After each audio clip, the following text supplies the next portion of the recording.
Amados, muito bom dia, graça e paz, é uma bênção estar aqui convosco. Recebi hoje uma mensagem de um pastor que amavelmente me pedia para me pronunciar sobre um tema que está a ser polémico, que é teologia feminina ou feminista.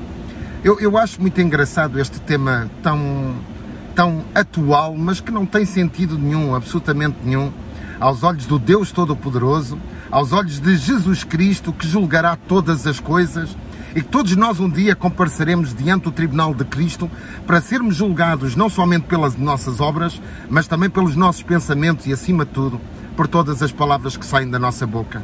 Eu quero-me parecer que nos tempos atuais o mundo tenta trazer uma ideia para a Igreja que nada tem a ver com a palavra de Deus que nós poderemos observar de Gênesis a Apocalipse. As Escrituras não se explicam apenas em um pormenor bíblico ou em apenas uma passagem bíblica. As Escrituras se explicam e se completam desde o primeiro capítulo de Gênesis até ao 22º capítulo de Apocalipse. Deus é um Deus amoroso. Deus é um Deus que vê tanto o homem como a mulher no mesmo patamar. Não consigo entender a teologia feminista, assim como nunca entenderei a teologia masculina. Não consigo entender a teologia machista, não consigo entender, porque aos olhos de Deus todos somos iguais e todos estamos no mesmo patamar. Todos nós um dia daremos contas quando estivermos perante Cristo. E no grande juízo do trono branco, muitos se admirarão pela glória de Deus, pela glória do seu Filho glorificado. Nós temos vivido numa era da graça, onde muitos têm desprezado esta graça para fazer aquilo que querem, dizerem aquilo que querem e tornar as opiniões, muitas vezes pessoais, em opiniões com seguidores. Amados, aos olhos de Deus, todos somos iguais aos olhos de Deus. Deus tem um propósito para homens, Deus tem um propósito para mulher. É interessante, nenhum homem pode ser gerado se não for gerado por uma mulher. E nenhuma mulher pode gerar se o homem não colocar nela a semente de vida, a semente que vai gerar o seu filho, a semente que vai gerar homens e mulheres que nascem para um propósito de Deus. Não consigo entender, há coisas que eu nunca conseguirei entender. Mas sabe, amado, o que é que a Igreja de Cristo precisa? A Igreja de Cristo precisa de se voltar para a palavra, ler a palavra, estudar a palavra e, acima de tudo, viver de acordo com a palavra. A palavra de Deus nos diz em Romanos que o homem mudou o curso natural da natureza. O homem mudou a sua mentalidade para tentar explicar Deus como se Deus explicasse através da teologia de certos homens ou de certas mulheres, que tudo aquilo que querem fazer é explicar um Deus, explicar um Criador com base naquilo que eles querem e, acima de tudo, com base naquilo que eles querem implementar. Nós sabemos que estamos nos últimos tempos e nos últimos tempos a palavra de Deus nos diz que haveria muitas pessoas que iriam completamente contra a palavra de Deus. Por isso, amados, a minha opinião é vivamos Cristo. A minha opinião é sejamos homens e mulheres de Deus, direcionados pelo Espírito Santo de Deus, para estarmos no centro da boa, perfeita e agradável vontade de Deus. Aquilo que a palavra de Deus nos diz é que pela sua misericórdia nós somos transformados dia após dia à sua imagem e semelhança para a expressão da sua glória.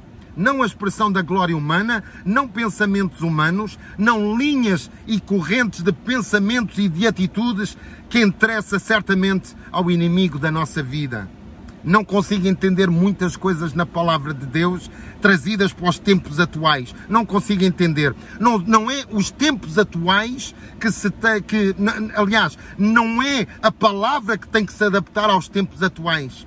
As nações, os homens e as mulheres, a humanidade é que tem que se voltar para o seu Criador e buscar no seu Criador a semente de vida que nos é dada através do Espírito Santo.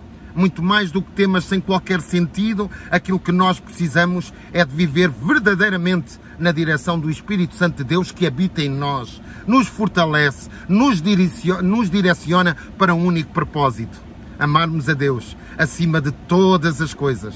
A cada dia nós entendermos que Cristo está connosco através do seu Espírito Santo em nossa vida e nos direciona para termos vida e vida em abundância.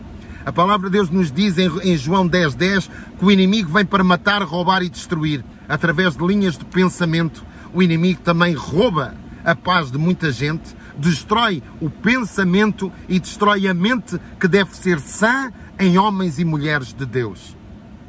O segredo está em voltarmos para a palavra. Não sermos bebés espirituais e muito menos sermos uns incultos a nível da palavra de Deus. Não funciona assim. Tudo aquilo que Deus quer é que a nossa vida espelhe a sua glória. Que sejamos homens e mulheres com um único propósito, a unidade do corpo de Cristo, a unidade da Igreja.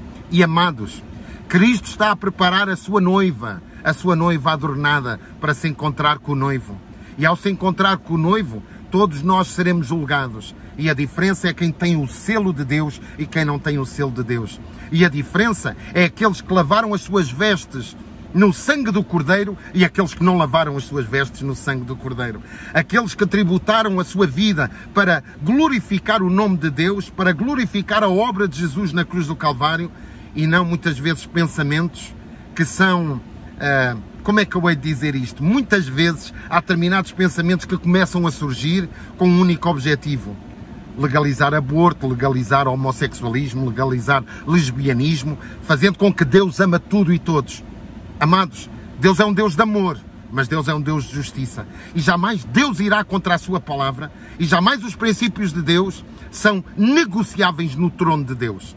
Aqui você pode negociar tudo, junto do seu Criador, quando contemplar Jesus como o justo juiz. Há coisas que você pensa e coisas que você faz que se irá envergonhar diante do grande trono branco, do grande juízo do trono branco. Por isso, permaneça firme. Há coisas que não nos edificam. O que nos edifica é a palavra de Deus e os ensinamentos profundos de Cristo Jesus para com a nossa vida. Deus abençoe a todos poderosamente. Deus abençoe a sua vida, a sua família, o seu ministério. Deus abençoe todos os desejos do seu coração. Caminhe de mãos dadas com o seu Pai. Caminhe de mãos dadas com o seu Criador. E tenha vida e vida em abundância. Não se perca em fábulas que não têm sentido absolutamente nenhum. Não se prenda em ensinamentos que não lhe trazem vida e vida em abundância. Viva na vida plena que Jesus Cristo conquistou para si na cruz do Calvário. E Cristo, na cruz do Calvário, conquistou para si homens, mulheres, para serem a sua noiva, para serem a sua igreja, adornada diariamente, se preparando para se encontrar com o noivo. Deus abençoe a sua vida. Um grande abraço.